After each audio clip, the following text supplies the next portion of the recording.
आज हमारे साथ चर्चा के लिए मौजूद है एक ऐसे सामाजिक कार्यकर्ता जो लगातार जनपद बस्ती की आवाज़ बने हुए हैं। लगातार आप युवाओं के लिए विभिन्न प्रतियोगिताएं कराते रहते हैं। लगातार आप जनपद से जुड़ी हुई प्रमुख समस्याओं की आवाज़ बने हुए हैं। आज हम बात कर रहे हैं चंद्रमणि पांडे सुदामा जी की। सर, स्वागत है हमारे चैनल में आपका। आपका और सभी दर्शकों का मैं स्वागत करता हूं, वंदन करता हूं और आपने हमको मौका दिया, इसके लिए आपको बहुत बहुत धन्यवाद। सर, लगातार आप जनपद बस्ती की आवाज़ बने हुए हैं, तो मेरा पहला प्रश्न यही है आपसे कि आप जब राजनीति में आए एक सामाजिक कार्यकर्ता के रूप में, तो ऐसी कौन सी समस्याएं थी जो आपको फेस करना पड़ा? देखिए, बाल्यकाल से ही हम लोग पढ़ाई कर रहे थे एरिया बिहार इंटर कॉलेज पर। तो उस समय राम मंदिर का आंदोलन बहुत तेज था और उसी समय आरक्षण का भी मुद्दा उठा हुआ था। तो भले ही मैं उस समय 8वीं का छात्र था, लेकिन मेरा ये मानना था कि खाने पीने और दवा के लिए तो लोगों को उनके स्तर के आधार पर छूट मिलना चाहिए। कोई व्यक्ति गरीब है, दवा नहीं करा सकता, तो दवा उसकी होनी चाहिए। उसे पढ़ाई की व्यवस्था मिलनी चाहिए, उसे भोजन की व्यवस्था मिलनी चाहिए। लेकिन मेरा ये मानना था कि योग्यता का हनन करके किसी का अधिकार नहीं छीना जाना चाहिए। आरक्षण के जरिए जो अयोग्य लोगों को विभिन्न पदों पर आसीन किया जाता है, ये सभी जात धर्म के लिए और देश के लिए नुकसानदायक है। क्योंकि योग्य शिक्षक होंगे, योग्य इंजीनियर होंगे, योग्य चिकित्सक होंगे, योग्य हमारे अधिवक्ता होंगे, तभी हर क्षेत्र में काम अच्छा होगा। लेकिन जब आरक्षण के दम पर अयोग्य लोग चले जाएंगे तो योग्य व्यक्ति का कहीं न कहीं एक मानसिक रूप से वो डिप्रेशन में जाएगा। और दूसरी चीज यह है कि देश का कहीं न कहीं नुकसान होता है। और राम मंदिर के आंदोलन को इतना हम लोगों ने गंभीरता से लिया कि हम दो भाई उस समय राम मंदिर आंदोलन में नहीं जा सकते थे। हालांकि हमारे परिवार से 3 लोग कार सेवा में सहभाग किए थे, हमारी माताजी, हमारे पिताजी, हमारे भाई साहब। लेकिन हम 2 भाई जो छोटे थे वो कार सेवकों के लिए लंच पैकेट ला करके जमा करने का काम करते थे। फिर जब हम थोड़ा बड़े हुए तो हम पढ़ाई काल से ही, चाहे बिजली रहा हो, नहरों में पानी का न रहना रहा हो, सड़कों की बदहाली रही हो, उसको लेकर के लड़ना शुरू किए। पढ़ाई की अपने अंतिम सीमा पर मैंने कंप्यूटर शिक्षा 97 में ही चूंकि ग्रहण किया था। मैं कंप्यूटर प्रोग्रामर रहा।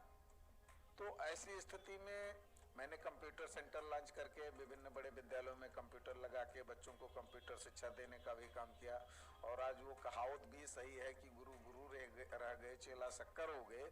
तो हमारे तमाम शिष्य सरकारी पदों पर भी आसीन है, प्राइवेट क्षेत्र में तो अच्छा काम कर ही रहे हैं। लेकिन मैं तो जिंदाबाद मुर्दाबाद के लाइन में आ गया। और क्यों आ गया? क्योंकि मेरा मानना है, लोग कहते हैं कि राजनीति गंदी है, राजनीति में गंदे लोग हैं। तो ये कहना समस्या का हल नहीं है। किसी के बरामदे में कुत्ता या बिल्ली गंदगी कर दे, आप कह दो बहुत बदबू आ रहा, तो उससे बदबू दूर नहीं होता है। मैं आपके चैनल के माध्यम से आज एक बार पुनः कहना चाहूंगा कि अगर राजनीति में गंदगी है और गंदे लोग हैं तो उससे दूरी बनाने के बजाय अच्छे लोगों को उसमें आने की जरूरत है। गंदगी तभी दूर होगी। लेकिन गंदगी देख करके अगर आप भगोगे तो धीरे धीरे वो तो कुत्ते बिल्ली का बसेरा हो जाएगा, गंदगी बढ़ती जाएगी। तो ऐसी स्थिति में मैंने सोचा कि जनता को बेहतर व्यवस्था दिलाने के लिए राजनीति करना कहीं न कहीं आवश्यक है। और मैंने शुरू से लेकर के और वर्ष 2017 तक भारतीय जनता पार्टी में एक सामान्य कार्यकर्ता के तौर पर रह करके काम किया। हालांकि समय समय पर पार्टी ने हमें प्रमुख पद भी दिए। मैं मंडल का वरिष्ठ उपाध्यक्ष रहा, मैं जिला पंचायत चुनाव का प्रभारी रहा, मैं मंडल सदस्यता प्रभारी रहा और अपने हर कार्य को मैंने बखूबी करने का काम किया था। समाजवादी सरकार में जहां भारतीय जनता पार्टी को जिला पंचायत में खाता खुलने की उम्मीदें नहीं रह गई थी, वहां हम लोगों ने हरैया में समाजवादी के प्रत्याशी को हराते हुए एक निर्दल प्रत्याशी को चुनाव जिताया था। चूंकि हमारा प्रत्याशी तो बहुत देर में बहुत अयोग्य व्यक्ति को प्रत्याशी ला करके बना दिया गया था। सदस्यता के रूप में मैंने जिले में नंबर 1 की सदस्यता कराई थी। हालांकि पार्टी को मैंने देखा और परखा तो अन्य पार्टियों के तरीके से वो भी सत्ता की भूखी नजर आई। क्योंकि 2013-14 में पब्लिक ने समझा और हम लोगों ने भी माना कि भारतीय जनता पार्टी की सरकार आएगी तो कार्यकर्ता का वैल्यूएशन होगा, काम करने वाला का वैल्यूएशन होगा और अच्छा काम होगा। लोगों ने सोचा था कि अटल की तरीके से विकास वाली सरकार आएगी, लोगों ने सोचा था कि कल्याण के तरीके से काम होगा, लेकिन लोगों ने सोचा था 89 में जो भारतीय जनता पार्टी आरक्षण के लिए संघर्ष करती थी वो कहीं न कहीं नौकरियों से आरक्षण समाप्त करेगी, बाकी व्यक्तिगत रूप से कोई अक्षम है तो उसको सुविधाएं देने का काम करेगी। और उसका मैं पक्ष भी लेता हूँ, कोई व्यक्ति अगर गरीब है तो उसे पढ़ने लिखने की सुविधा मिलनी चाहिए, तभी उसकी योग्यता बाहर निकल करके आएगी। अब आप कहो कि प्राइमरी का बच्चा और लिटिल फ्लावर या सेंट बेसिल के बच्चे से कंपैरिजन कर सके तो कैसे होगा। इसीलिए नवोदय प्रवेश परीक्षा में ग्रामीण क्षेत्र के बच्चों को वेटेज दिया भी जाता है। तो अब हुआ क्या कि भारतीय जनता पार्टी के कार्यकर्ताओं ने भी एक उम्मीद पाला था। उस समय नितिन गडकरी जी जो है राष्ट्रीय अध्यक्ष हुआ करते थे, तो लोगों ने सोचा कि अगर एक पोस्टर चिपकाने वाला सामान्य कार्यकर्ता राष्ट्रीय अध्यक्ष हो सकता है और चाय बेचने वाला व्यक्ति प्रधानमंत्री पद का दावेदार हो सकता है तो हम भी अच्छा काम करेंगे, तो हम भी कुछ न कुछ हो जाएंगे। लेकिन 2017 आते आते सत्ता की भूख इतनी भारतीय जनता पार्टी को जगी कि उसने बस्ती जनपद में 5 के 5 सीटों पर आयातित लोगों के दल से बाहर के लोगों को टिकट देने का काम किया। ऐसी स्थिति में भारतीय जनता पार्टी को मैंने अलविदा कहा।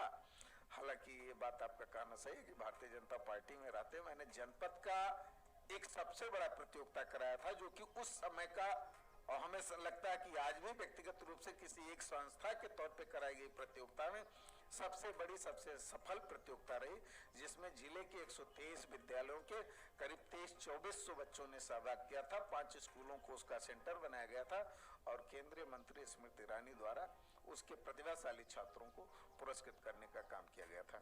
मैंने भारतीय जनता पार्टी छोड़ा, रालोद के दामन तले किसानों नौजवानों के हक के लिए लड़ाई लड़ी, चुनाव लड़ा। कहीं न कहीं मैंने रालोद भी 2018 में सिद्धांत विहीन होने के चलते अलविदा कह दिया, चूंकि किसानों नौजवानों की वो पार्टी, लेकिन वो भी सत्ता के लिए बेमेल गठबंधन कभी सपा से कभी भाजपा से कभी किसी से करती रहती है। ऐसे में मैंने सोचा कि काम हम करते हैं और लोग हमको जानते हैं, लोगों की उम्मीदें हमसे हैं, तो ऐसी स्थिति में दल कोई जरूरी नहीं, काम करने वाला किसी भी क्षेत्र में अलग जगा सकता है, काम कर सकता है। और तब से हम आज तक लगातार बस्ती जनपद के प्रमुख मुद्दों पर, चाहे जमीनी लड़ाई हो चाहे कानूनी लड़ाई हो, लड़ करके जनता को इसे कहने में कोई गुरेज नहीं है कि किसी जीते हुए जनप्रतिनिधि से कम जनता के हित में हम काम नहीं करा रहे। वर्तमान जो भाजपा के प्रतिनिधि हैं, वर्तमान जो सांसद बस्ती के हैं, सांसद हरीश द्विवेदी जी, लगातार वो मंच से आके कहते हैं कि मैंने करोड़ों रुपए बस्ती के लिए आए, करोड़ों रुपए का विकास मैंने बस्ती में किया। और जब मैं जनता के बीच में जाता हूं तो वो करोड़ों रुपए शून्य दिखाई पड़ते हैं। जब मैं जनता के बीच में उनकी राय लेने गया तो मुझे ऐसा तक सुनने को मिला कि सांसद जी कभी क्षेत्र में आए ही नहीं है, सांसद जी का विकास हमारे क्षेत्र तक पहुंचा ही नहीं है। तो वो करोड़ों रुपए कहाँ जाते हैं? आप भारतीय जनता पार्टी में रह भी चुके हैं, तो मैं आपसे जानना चाहूंगा। देखिए, पहली चीज तो भारतीय जनता पार्टी के कार्यकर्ता कहते हैं कि ना ऐसा सांसद हुआ ना ऐसा होगा, तो जब भाजपा ही कहती है कि ना ऐसा होगा तो हरीश जी कैसे होंगे? वो लोग कहते हैं ना ऐसा सांसद हुआ ना होगा, तो अब कैसे होगा? होगा ही नहीं। दूसरी चीज वो कहते हैं कि पहले सांसद दिखते नहीं थे, ये दिखते हैं। माना कि ये दिखते हैं, लेकिन तमाम जगह नहीं भी दिखते हैं। लोकसभा क्षेत्र बड़ा है, ना दिखना कोई बड़ी समस्या नहीं है। मैं कहता हूं कल्याण सिंह जी कभी हमारे घर हमारे गांव नहीं आए, लेकिन कल्याण सिंह की योजनाएं हमारे घर पहुंची, अटल जी की योजनाएं पहुंची। आप कार्य अच्छा करो, पहुंचो ना पहुंचो। कोई व्यक्ति रोज हमारे घर आकर के काजू किशमिश खाए, पकौड़ी खाए, तो उससे हमारा कौन सा उद्धार होना? भैया, हमारे हित में कोई योजना आप बनाओ, हमारे हित में काम करो। हमने जनहित में काम करने के लिए आपको चुना है। अब रही बात, एक कहावत है, जो पिंडे सो ब्रह्मांडे, जो सांसद की स्थिति है वही पूरे सरकार की स्थिति है। भारत में 1 करोड़ सरकारी पद रिक्त हैं, वैकेंसियां रिक्त हैं, और बेरोजगार रोजगार के लिए तरस रहे हैं। उन 1 करोड़ पदों के लिए वैकेंसी क्यों नहीं निकाली जा रही? इस पे सांसद को भी आवाज उठाना चाहिए, विधायक को भी आवाज उठाना चाहिए, और हमारे देश के नवयुवकों को भी आवाज उठाना चाहिए। लेकिन अभी एक दिन मैंने बगल के गृह जनपद अयोध्या कहिए, फैजाबाद कहिए, वहां के NHI से, नेशनल हाईवे से मैंने बस्ती के नेशनल हाईवे का कंपैरिजन किया। यहाँ कैसे हम सत्ता पक्ष कहें? अभी तक तो देखिए, आज के 2 साल पहले तक मैं सांसद, विधायक और भारतीय जनता पार्टी का ही बात करता था, लेकिन अब तो जनपद में 4-4 विधायक समाजवादी पार्टी के भी हैं। तो सत्ता हो या विपक्ष हो, दोनों के NHI की बदहाली दिखाई नहीं दे रही। कप्तानगंज के विधायक कभी कप्तानगंज के प्रमुख चौराहे पर अंडरपास न होने की बात को उठाए, सड़कों पर झाड़ियों की बात उठाए, सड़कों की बदहाली की बात उठाए, बेरोजगारों के लिए रोजगार की बात उठाए। और देखिए, मैं कहता हूं कि जब तक जनता जाति, धर्म और संसाधन के आधार पर मतदान करेगी, इन जनप्रतिनिधियों का ध्यान शिक्षा, चिकित्सा, सड़क सुरक्षा जैसे जनहित पर नहीं जाएगा, क्योंकि इनको जाति और धर्म के नाम पर, संसाधन के नाम पर, दल के नाम पर वोट मिल जाता है। तो ये संघर्ष और दिल के आपका कहीं पर कोई मोल नहीं करते हैं। जनता को इसमें सुधार लाने की जरूरत है। और आप देखेंगे तो बस्ती जनपद में अलग अलग विधायकों ने, सांसदों ने अपने अपने क्षेत्र में गांव को जाने वाली सड़कों पर गेट खूब लगाया है, महापुरुषों के नाम से। फैजाबाद में आप देखेंगे ऐसे गेटों का अभाव है, लेकिन फैजाबाद जिले में कोई भी चौराहा आपको नहीं मिलेगा जो अंडरपास विहीन हो। आपके यहाँ तो दर्जनों चौराहे मेरे संघर्ष के बाद आज भी अंडरपास विहीन है। हालांकि मेरे अमहट पुल के लिए किए गए संघर्ष के उपरांत न केवल जनपद का टूटा अमहट पुल बना, अब एक फुटैया का अंडरपास भी बना। छावनी आज कच्छपगढ़ से सही निर्माणाधीन है।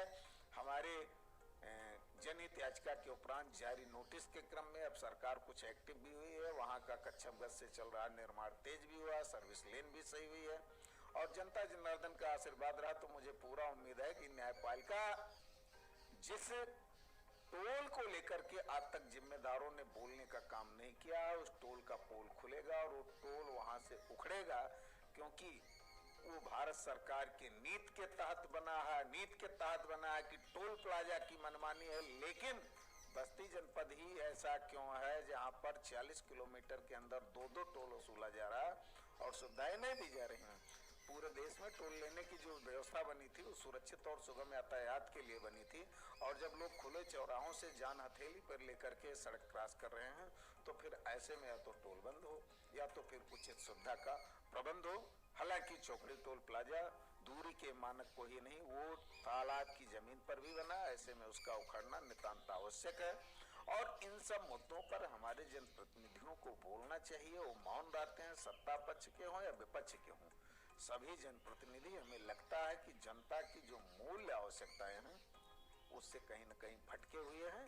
जनपद के किसी भी CSC PSC पर डिजिटल एक्सरे नहीं है, जबकि अस्पताल के बाहर 4-4 डिजिटल एक्सरे लगे हुए हैं। तो हमारे जनप्रतिनिधि वहाँ डिजिटल एक्सरे की व्यवस्था क्यों नहीं कराते हैं? ऐसे तमाम मूलभूत व्यवस्थाएं हैं जो जनप्रतिनिधियों पर सवाल खड़ा करती है। इन्हें सिर्फ सड़क पर कमीशन, सरकारी योजनाओं में कमीशन से मतलब है और उसी की लड़ाई रहती है। और ये बात अमहट पुल निर्माण को लेकर किए गए संघर्ष के दौरान खुल करके आई थी कि बजट पास होने के बाद वहां का अमहट का पुल क्यों नहीं बन रहा। तो पता चल रहा था विधायक, सांसद और नगर पालिका अध्यक्ष के बीच श्रेय का होड़ लगा था। जैसे आज सदर विधायक और सांसद के बीच में वो कैली जाने वाले 2 लेन का जो रास्ता पास हुआ उसको लेकर के होड़ चल रहा। सड़क बदहाल रहेगी, लेकिन श्रेय के लिए लोग लड़ते रहेंगे। बात श्रेय की होती है। सुदामा जी, भी आपका वर्तमान जो सांसद हरि द्विवेदी जी है, इनसे आपका पुराना याराना रहा है, तो इस पे आप क्या कहना चाहेंगे? याराना तो इतना रहा, कितना सही कितना गलत। 2018 के आसपास हमारे तहसील में एक SDM थे शुक्ला जी, और उस कार्यकाल में हमारे विद्यालय को तोड़ने तक का निर्देश दिया गया। चूंकि हमारा विद्यालय मेरे नाम आबादी है और उस पे बना हुआ है और खतौनी में वो बंजर दिखता है, तो तमाम हमारे प्रतिद्वंदियों को लगता है कि विद्यालय अगर उजाड़ देंगे तो चंद्रमणि पांडे कहीं राह नहीं जाएंगे। अरे चंद्रमणि पांडे जब विद्यालय नहीं था तब भी जनता के लिए लड़ते थे। चंद्रमणि पांडे की पत्नी जब शिक्षिका नहीं थी तब भी लड़ने का काम करते थे। आज तो चलिए विद्यालय और पत्नी शिक्षिका हैं तो थोड़ा अर्जन बढ़ गया है, लेकिन हमारे घर में उन लोगों को पता होना चाहिए कि हमारे पूर्वज किसी के यहाँ नौकरी नहीं करते थे। वो 7 पुश्तों से हमारे घर में कोई न कोई व्यक्ति शिक्षक बनता चला आ रहा है। एक मैं ही हूँ जो जिंदाबाद मुर्दाबाद के लाइन में हूँ। मेरे भाई साहब भी शिक्षक हैं, पत्नी भी शिक्षक हैं, माताजी रिटायर्ड शिक्षक हैं। तो अब एक विद्यालय के, वो भी गाँव के विद्यालय से, जहाँ आप जानते हैं कि लोगों का खेती और गायों के दूध, गाय भैंस के दूध पर डिपेंड होता, आधी फीस आती नहीं है। उस विद्यालय को टूटने से मैं टूटने वाला नहीं हूँ। हालांकि लोगों को जो प्रयास करना हो कर ले। हमें लगता है कि ये परिणाम हमें इसलिए मिला चूंकि 2014 में जिन गाँव में अन्य पार्टियों की गाड़ियां जाती नहीं थी, वहां पर घर घर ले जा करके मैंने, आज भी मैं भाभी के तौर पे सम्मान करता हूँ, विनीता द्विवेदी जी को घुमाने का काम किया था, बूथ जिताने का काम किया था। दूसरी चीज, मैं कहता हूं कि चलिए ठीक है, मैंने पार्टी छोड़ दिया और पार्टी का विरोध करता हूं, तो आप विरोध करो, लेकिन मैंने कहा व्यक्तिगत विरोध किया है। मैं तो विकास की योजनाओं को लेकर के नीतिगत विरोध करता हूं। नीतिगत मैं कहीं गलत हूं तो मेरा विरोध कीजिए। अब मैं एक बात और नहीं समझ पाता हूं कि वहां तो चलिए मैं समझता हूं कि कथोपकथन हो सकता है किसी के द्वारा, क्योंकि अधिकारियों का भी है और अन्य लोगों का भी कहीं न कहीं हो सकता है कि सांसद से कोई अंदरूनी मामला। लेकिन मैं नहीं समझता कि 2019 में जिस टोल प्लाजा पर मेरे चालक से बदतमीजी हुई टोल कर्मियों द्वारा लोकसभा चुनाव के दौरान, और मेरे धरने पर बैठने के बाद उच्च अधिकारियों ने आकर के माना कि टोल का, और टोल मैनेजर ने भी माना कि टोल कर्मी की कमी है, और उस टोल कर्मी को वहां से निष्कासित किया जाता है। जो टोल कर्मी इस जिले का निवासी नहीं, जो टोल कर्मी टोल से निष्कासित कर दिया जाता, उसके एप्लीकेशन पर छावनी थाने में मेरे विरुद्ध 452 जैसी आपराधिक धाराएं दर्ज होती हैं, तो क्या इसमें माननीय का योगदान न माना जाए? तो ये हमारे उनके याराने हैं और ये याराने चलते रहेंगे, क्योंकि मेरा मानना है 2017 में जो कुछ घटित हुआ वो पार्टी के शीर्ष नेतृत्व का ही दोष नहीं है, वो सांसद हरीश द्विवेदी का दोष है। लोग मानते हैं कि मैंने दयाशंकर मिश्रा के प्रेम में पार्टी छोड़ा, नहीं, मैंने कार्यकर्ता के प्रेम में पार्टी छोड़ा। मेरे पिछले वीडियो को जा करके देखा जाए, मैं दयाशंकर जी का करीबी था, उनके साथ चलता जरूर था, लेकिन मेरी मांग थी कि बस्ती जनपद के किसी एक सीट पर कार्यकर्ता को आप लड़ाइए, 5 सीट आप दल बदलुओं को न दे दीजिए। और जिस कार्यकर्ता ने या जिस जिला अध्यक्ष ने सांसद हरीश द्विवेदी का पैनल में एकमात्र नाम भेजने का काम 2014 लोकसभा चुनाव में किया था, यानी कार्यकर्ता की बदौलत हरीश द्विवेदी चुनाव जीते थे, न कि वो मेरे तरीके से कोई धनबली बाहुबली उस समय थे।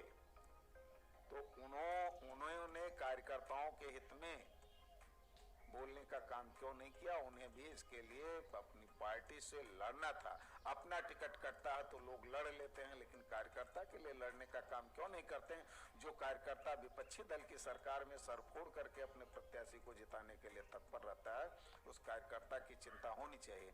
अन्य दलों की भांति भारतीय जनता पार्टी में भी चाटुकारिता करने वाले तमाम ऐसे लोग समाज में आपको दिखाई देंगे, नाम लेने की जरूरत नहीं है, जिनके पास 2013-14 में मोटरसाइकिल सही कराने की हैसियत नहीं थी, वो 4 चक्के से चल रहे हैं, उनके पास बड़े बड़े संसाधन तैयार हैं, तो कैसे माना जाए कि राम राज्य चल रहा है और आप चाटुकारिता करके कहीं न कहीं धन पद प्रतिष्ठा प्राप्त करने का काम नहीं कर रहे हैं। इससे उभरना होगा और जनता को इस बात पर विचार करना होगा कि 5 किलो राशन ना बंटना है, उसमें घटतौली होना।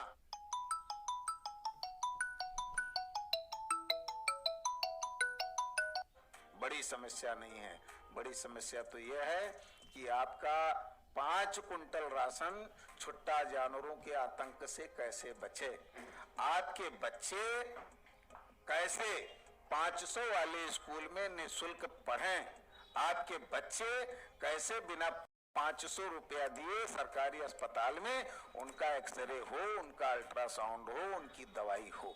इस बात की चिंता होनी चाहिए। 5 किलो राशन से हमारा विकास नहीं होगा, विकास होगा शिक्षा, चिकित्सा, सड़क सुरक्षा से।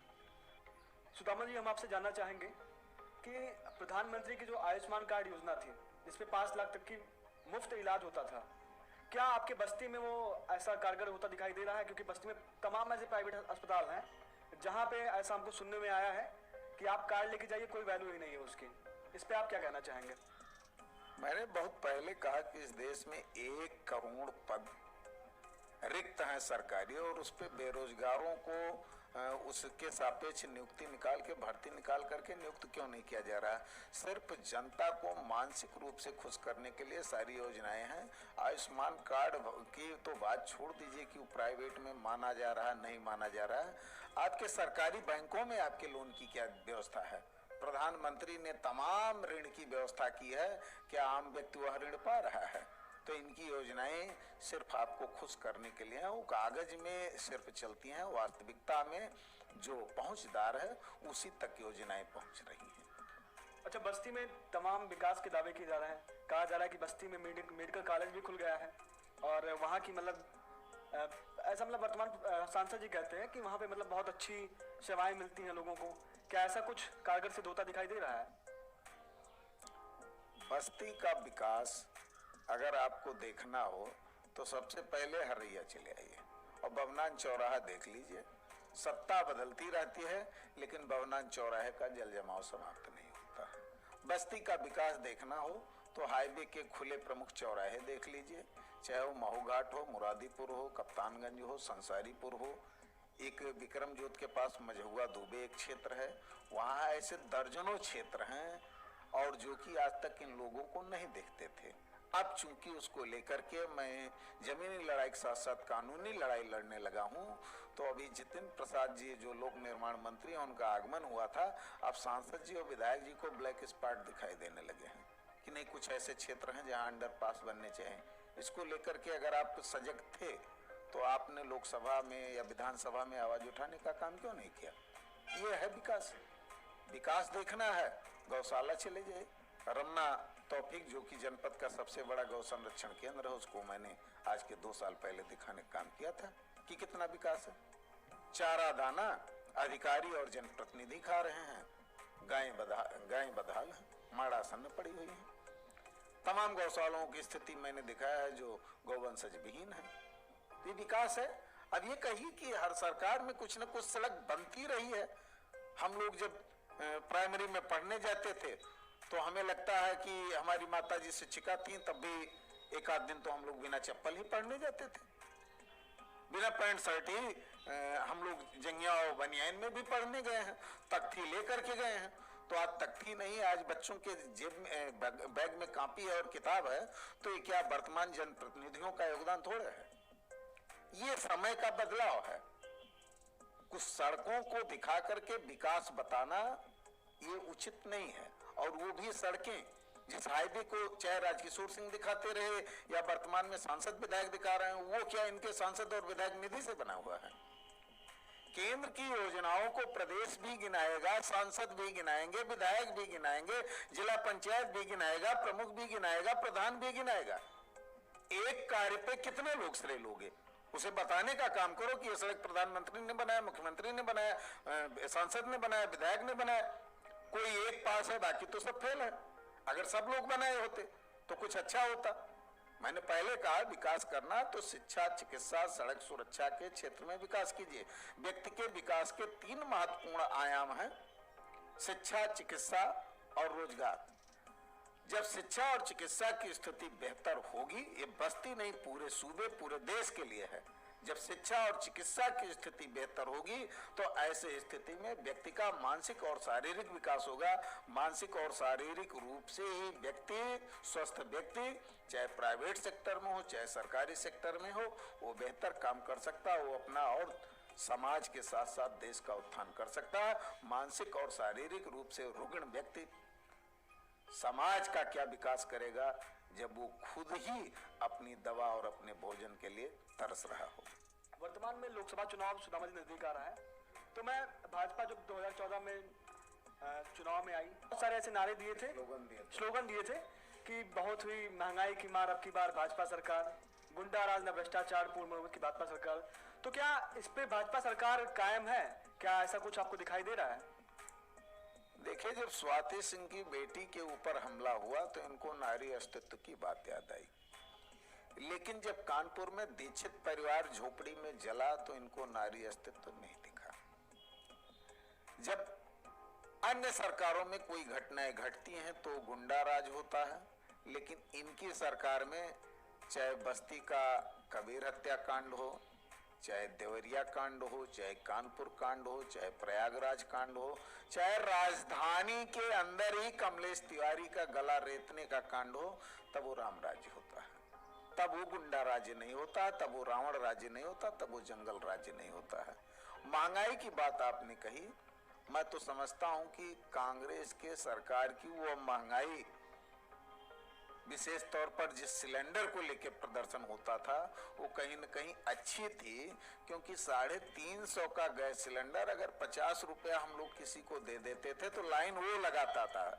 जितने सिलेंडर लाइन में लगे होते थे उतने व्यक्ति नहीं होते थे, लाइन वो लगाता था, गैस ला करके 400 में घर पहुंचा देता था। आज तो हम 1200 रुपया लेकर के एजेंसी जा करके गैस ला रहे हैं, नहीं तो 1250 देना पड़ रहा है। तो इन्होंने महंगाई पर अंकुश लगाया है। अब इसी तरीके से सारी चीजें हैं, कितना आप गिनाएंगे, महंगाई पर कोई अंकुश नहीं लगा है, और महंगाई पे पूर्ण अंकुश कोई लगा ही नहीं सकता। समय के साथ साथ कुछ न कुछ तो महंगाई बढ़ती है, इनके जमाने में बेलगाम बढ़ी, बेलगाम नहीं बढ़ने देना चाहिए। महंगाई बेलगाम बढ़ी है, कुछ प्रतिशत महंगाई बढ़ सकती है, क्योंकि महंगाई बढ़ेगी कैसे नहीं भाई, लोगों का वेतन बढ़ना चाहिए, लोगों का जीवन स्तर उठना चाहिए, तो महंगाई तो स्वाभाविक एक सतत प्रक्रिया है। लेकिन उस महंगाई का काट क्या है?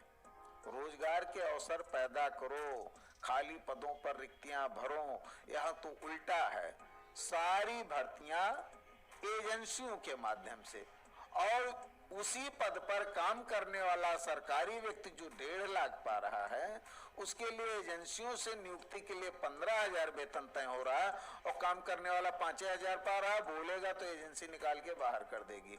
शिक्षा मित्र, सुप्रीम कोर्ट का फैसला कब आया? तब से आज तक वह शिक्षा मित्र पढ़ाने का काम कर रहा है। अगर उसका मानदेय बढ़ाया जाए, अगर उसे नियमित किया जाए तो अयोग्य है, लेकिन वो पढ़ा रहा तो योग्य है।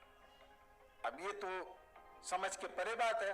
अब आप कहोगे कोर्ट का फैसला है, भाई कोर्ट का फैसला तो SC/ST एक्ट पे भी आया था, उसे आपने बदल दिया, तो शिक्षा मित्रों के लिए आपने सदन में जो है अध्यादेश लाने का काम नहीं किया।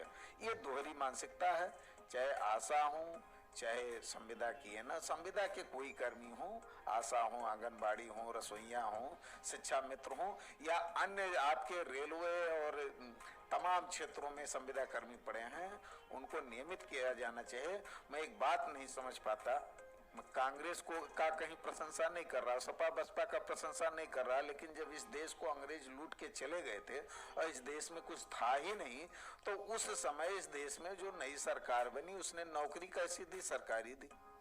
उसने कृषि यंत्रों पर और कृषि के अन्य चाहे खाद रसायन रहे हों, उस पे बीज रहे हों, उस पे सब्सिडी दी। और जैसे जैसे हमारा देश आत्मनिर्भर होता जा रहा है, वो क्रमशः जितने भी सरकारें आती जा रही हैं, सब्सिडी हटाती जा रही, सरकारी नौकरियां समाप्त करती जा रही, तो ये कौन सा विकास है? और इस पे सवाल जनता को करना होगा, प्रबुद्ध लोगों को करना होगा, नवयुवकों को करना होगा। और मैं नवयुवकों से एक बार फिर निवेदन करूंगा कि जाति धर्म के झांसे में ना आइए, संसाधन के झांसे में ना आइए। आपका उत्थान कैसे होगा उस पर चिंता कीजिए, और आपको कभी ये चिंता नहीं करनी चाहिए, क्योंकि मेरे साथ ये बात घटी है। हरिया विधानसभा में 1 लाख से कम लोग नहीं है। सत्ता पक्ष में बैठे हुए लोग ये मानते हैं कि नेता चंद्रमणि पांडे जैसा होना चाहिए, काम इनके जैसा करना चाहिए, लेकिन वोट 2017 से 2019 में कम हुआ और 2019 से 2022 में कम हुआ। ऐसी स्थिति में मैंने तो निर्णय लिया है कि भैया लोकसभा तो नहीं है लड़ना है, और कोई भी चुनाव निर्दल नहीं लड़ना है। अब जनता लड़ावे या कोई दल लड़ावे तो विचार किया जाएगा, लेकिन मैं ना लड़ूं तो इसका मतलब ये नहीं कि सिद्धांत बदल जाए, जैसे तमाम राजनीतिक लोगों का सिद्धांत बदल जाता है। कांग्रेस में रहते हैं तो भाजपा का विरोध करते हैं, भाजपा में आते ही कांग्रेस उनको बुरी दिखने लगती है। जब विपक्ष में होते हैं तो सोचते हैं मीडिया मेरी आवाज उठावे, जब सत्ता में आते हैं तो मीडिया के लिए उनके पास समय नहीं होता। जिसका उदाहरण अभी जनपद में आए 3 दिन पहले लोक निर्माण मंत्री जितिन प्रसाद जी, मीडिया को चलते हुए उनसे सवाल पूछने का काम छावनी में करना पड़ा, वो रुके नहीं मीडिया के लिए 1 मिनट के लिए। तो ये स्थिति होती है। लेकिन जब कांग्रेस में जितिन प्रसाद जी रहे होंगे तो सोचते रहे होंगे कि मीडिया मेरे लिए भारतीय जनता पार्टी से सत्ता से लड़ने का काम करे। तो मेरा ऐसा कुछ नहीं रहता। मैं आज भी कहता हूं कि प्रत्याशी के कर्म, कृतित्व और विचार के आधार पर उसे मतदान कीजिए। और अगर कोई व्यक्ति आपको योग्य नहीं दिखता तो अपने क्षेत्र के किसी योग्य व्यक्ति को प्रमोट कीजिए। धन लेकर नहीं, धन दे करके उससे कहिए कि आप लड़िए, मैं आपके साथ हूं। बात जब सिद्धांतों की होती है तो जब कोई भी नेता हो, जब कांग्रेस पार्टी या कोई अन्य पार्टी से भाजपा पार्टी में आता है तो राष्ट्रवादी बन जाता है, इस पे आप क्या कहना चाहेंगे? भारतीय जनता पार्टी का चुनाव चिन्ह ही राष्ट्रवादी है। राष्ट्रीय चुनाव चिन्ह, राष्ट्रीय पुष्प कमल का फूल किसी को मिला है तो भारतीय जनता पार्टी को मिला है, अन्य लोगों को राष्ट्रीय चिन्ह नहीं मिले हैं। इस पे तो चुनाव आयोग को मैंने पूर्व में चिट्ठी भी लिखा था और बार बार मैं चिट्ठी लिखता रहता हूं, भाई या तो जितने देश के राष्ट्रीय प्रतीक हैं उनको राजनीतिक दलों का आप चिन्ह बना दीजिए, अन्यथा राष्ट्रीय चिन्ह किसी दल का नहीं होना चाहिए। अब इसी तरीके से इनका राष्ट्रवाद भी है, जैसे प्रतीक इनको मिला है राष्ट्रीय चिन्ह, ऐसे राष्ट्रवाद के प्रतीक बने हुए हैं। राष्ट्रवादिता इनके अंदर कितनी हो मैंने दिखाया। जो व्यक्ति अपने कार्यकर्ता का नहीं हो सकता, अपने समाज के हितों को नहीं सोच सकता, वो राष्ट्र के हित का चिंतन कितना करेगा? राष्ट्र हित युवाओं को बेरोजगार रखने से होगा? राष्ट्र हित अग्निवीर चुनने से होगा? नहीं। राष्ट्रहित लोगों को अधिकाधिक सुविधा देते हुए, उनकी मजबूती करते हुए, पहले व्यक्ति का विकास, समाज का विकास, फिर जब समाज मजबूत होगा तो देश स्वतः मजबूत होगा।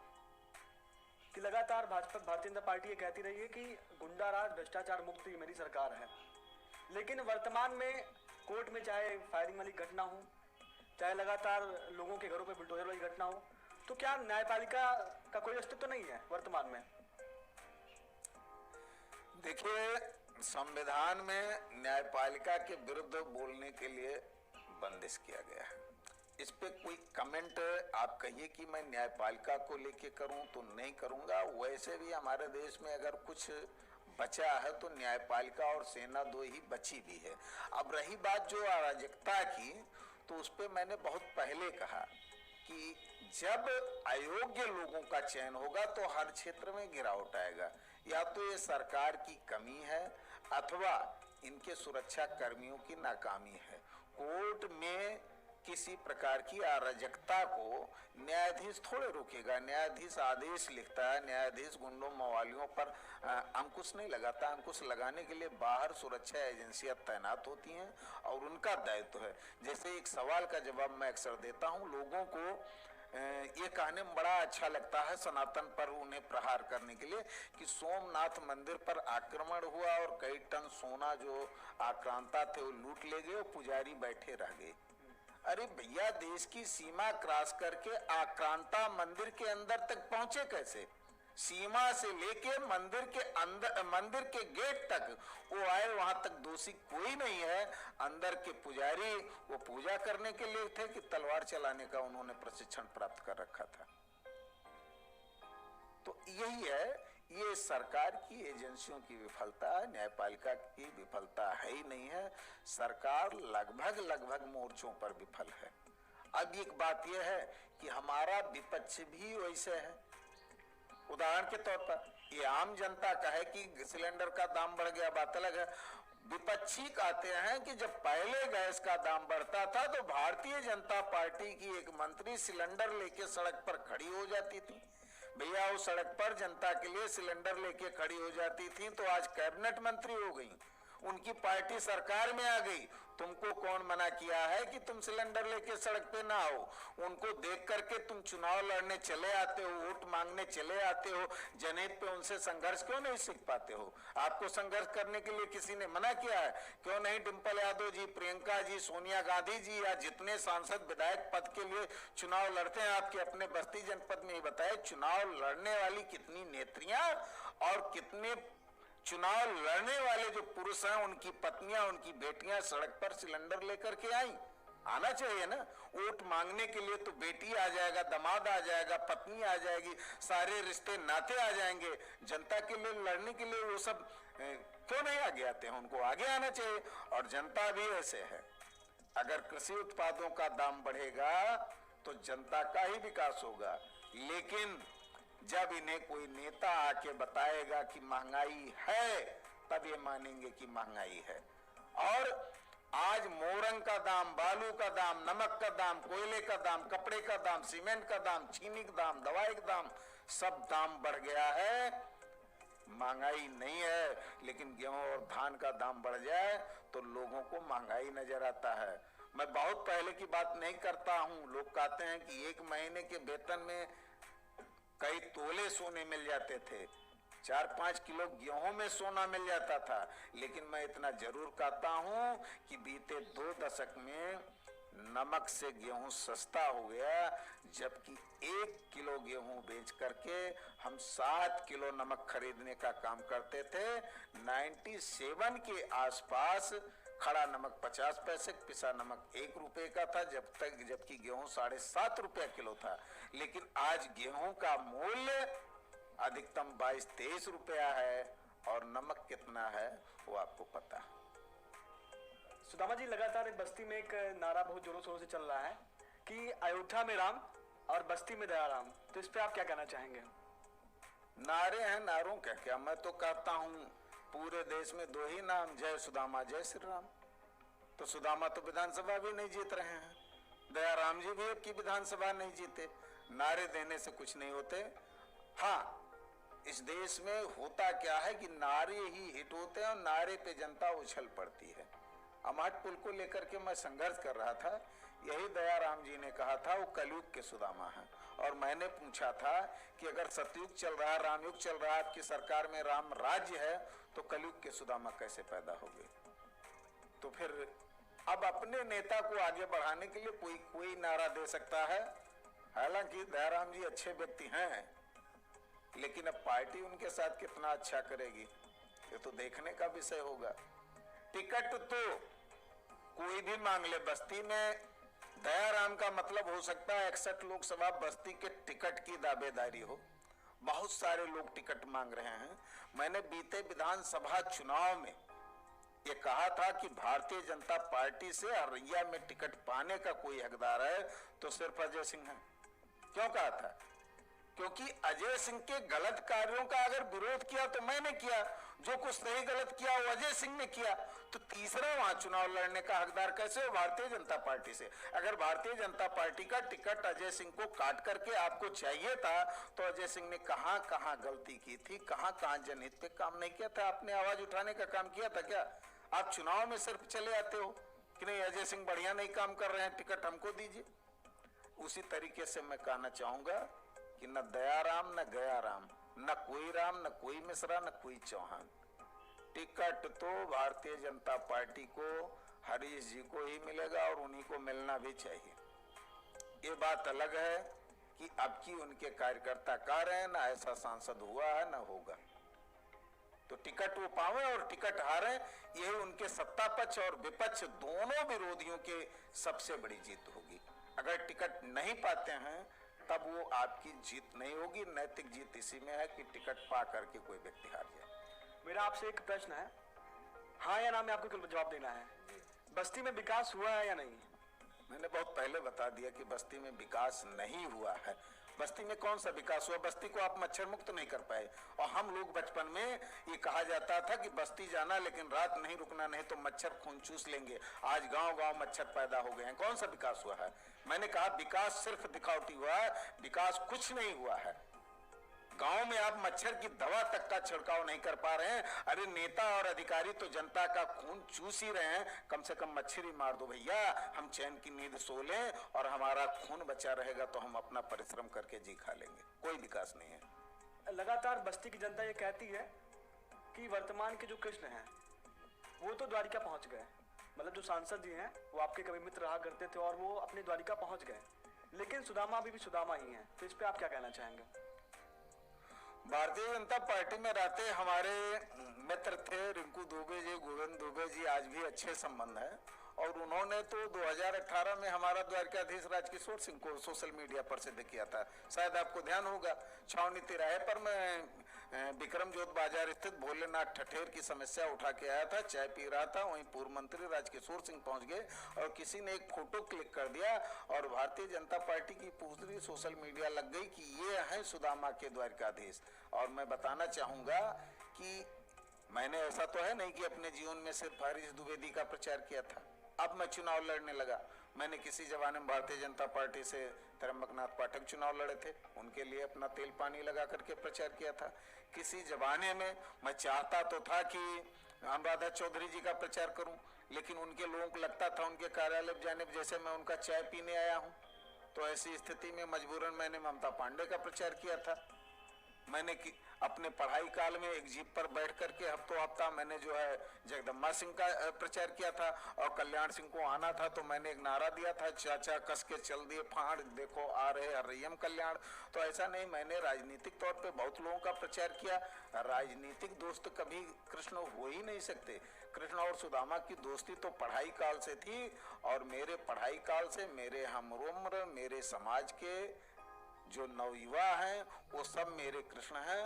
उनको पहचानने की जरूरत है अपने भक्त सुदामा को, कि वास्तविकता में उनकी सच्ची भक्ति कौन करेगा, उनकी सच्ची सेवा कौन करेगा, उनको पहचानने की जरूरत है। हरीश जी को कृष्ण कहना पूर्णतः गलत है। वो एक राजनेता हैं और मौके पे वो चुनाव जीत गए हैं। मैंने किसी जमाने में उनके लिए प्रचार किया था, तो इसका मतलब ये नहीं कि वो कृष्ण है। सुदामा जी, अंतिम प्रश्न मेरा आपसे है कि बस्ती लोकसभा चुनाव 2024 जो आ रहा है, उसमें आप किसको चुनाव में आना पसंद करेंगे? मेरे पसंद से तो कोई आएगा नहीं, लेकिन मैं समझता हूं कि हर व्यक्ति को इस बात की चिंता किए बगैर वोट देना चाहिए कि कौन आएगा। हमें अच्छे व्यक्ति को वोट करने की जरूरत है। और रही बात, मैंने देखिए इस इंटरव्यू में बहुत सारे लोगों के साक्षात्कार में कहा कि सत्ता और विपक्ष दोनों एक तरीके से हैं, उनको जनहित पे उनका ध्यान नहीं है। तो इसका मतलब ये तो है नहीं कि निर्दल जीतेगा। आप अच्छे लोगों को चुनिए। अटल जी की सरकार भारतीय जनता पार्टी के बहुमत से नहीं बना था, कई दलों के गठबंधन से बना था। अच्छे लोग चुनाव जीत के जाएंगे, वो अच्छी सरकार बना लेंगे। हम आप मुख्यमंत्री प्रधानमंत्री नहीं चुनते हैं, हम सांसद विधायक चुनते हैं, जो आपके क्षेत्र में काम करेगा, जो आपके क्षेत्र में अच्छा काम करे, मुद्दों को उठावे, आपकी आवाज को उठाओ, आपको न्याय दिलावे। ऐसे लोगों को चुनिए। तय करना उनका काम है कि प्रधानमंत्री कौन बनेगा, मुख्यमंत्री कौन बनेगा। अन्यथा फिर एक आवाज जनता यही उठा लेगी, नहीं एक ही चुनाव इस देश में हो प्रधानमंत्री और मुख्यमंत्री का। फिर ऐसे स्थिति में आप तय करेंगे कि कौन आएगा। मोदी आएंगे, मायावती आएंगी, अखिलेश आएंगे, कौन आएगा, राहुल आएंगे, सोनिया आएंगी, प्रियंका आएंगी। हम उनको मतदान नहीं करेंगे, हम अपने क्षेत्र के जनप्रतिनिधि को करेंगे। और जनप्रतिनिधि जो अपने वादे का पक्का हो और जनहित में सदैव तत्पर रहता हो, उसी को वोट किया जाना चाहिए। अगर किसी को लगता है मेरे सबसे बड़े प्रतिद्वंदी हरीश को किसी को लगता है कि नहीं अच्छे हैं, तो उनको भी आप वोट दे दीजिए, आप राजकिशोर को दे दीजिए, आप राम प्रसाद को दे दीजिए। लेकिन एक बड़ा सवाल मैं आपके जरिए करना चाहता हूं कि कोई बच्चा अगर हाई स्कूल पास हो गया हो, इंटर पास हो गया हो, तो सब्जेक्ट विशेष से दोबारा एक आध बार फॉर्म भर ले। पास हुए व्यक्ति को क्या पुनः हाई स्कूल इंटर की परीक्षा आपने देते देखा है? नहीं। तो जो व्यक्ति एक बार सांसद विधायक हो गया, वो दोबारा सांसद विधायक उसे लड़ने क्यों आना पड़ता, उसे चुनाव में गली गली धूल क्यों फाकना पड़ता? अगर उसने अच्छा काम किया तो उसका सिलेक्शन स्वयं हो जाएगा। जो लोग एक बार चुनाव लड़ करके और बैठे हैं, अच्छा काम नहीं कर पा रहे हैं, या जिनको एक बार आपने विफल कर दिया है, फिर उनके बारे में न सोचिए, किसी नए बच्चे को आगे लाइए और उसे चुनाव लड़ाइए, उसे आगे बढ़ाइए, उसे आजमाइए। अगर आप पुराने ढर्रे पे रहते तो अभी पुराने नेता सब बचे हैं, तो फिर हरीश कैसे आपके सांसद होते, मोदी कैसे प्रधानमंत्री होते, योगी कैसे मुख्यमंत्री होते? नए नए लोगों को लेके आएंगे, तभी उनकी प्रतिभाएं, उनकी कार्य क्षमता आपके सामने आएगी और आपको कुछ अच्छा मिलेगा। अच्छा नहीं मिलेगा तो हर 5 साल पे तो आपको अधिकार दिया ही गया है कि आप उसे बदल सकते हैं। और चाहे अभी आपने तथाकथित हमारे कृष्ण की बात की थी, जो राजनीतिक कृष्ण आप लोगों के हैसियत से हो सकते हैं, आपको मैं बताना चाहूंगा, मेरे जितने राजनीतिक मित्र रहे, कृष्ण रहे, उनको लेकर के मैंने बहुत पहले एक चंद लाइन की कविता लिखी थी और मैंने कहा था, एक के बाद एक आजमाते रहे, करके नेकी बदी सबसे पाते रहे, सेज फूलों का सबका सजाते रहे, सेज फूलों से सबका सजाते रहे, अपने पांवों में कांटे चुभाते रहे, गांव गलियों में जो हमने वादे किए माननीय ना अब तक दिखाई दिए, उनसे मिलने की हमने फरियाद की तो हम ही को अंगूठा दिखाई दिए। अरे अपने कामों से हमको बुलाते सभी पर वो मेरी जरूरत न आते कभी। अरे ताज पा करके भी वो परेशान है, अब की कैसे जीते? ताज पा करके भी वो परेशान है। मुझको अपनी खुदी पे अभी अभिमान है, जिसको चाहेंगे उसको बनाएंगे हम, जिसको चाहेंगे उसको मिटाएंगे हम। एक ना एक दिन घड़ी वो जरूर आएगी, याद उनको हमारी जब तड़प आएगी। अरे चाटकारों के संग जो घिरे हैं अभी, साथ साया भी छोड़ेगा उनका कभी। जी, हमसे जुड़ने के लिए धन्यवाद सर। आपको और सभी दर्शकों को धन्यवाद। और मैं उम्मीद करूंगा कि मैंने एक जो अपील किया है कि कर्म और कृत्य के आधार पर मतदान कीजिए।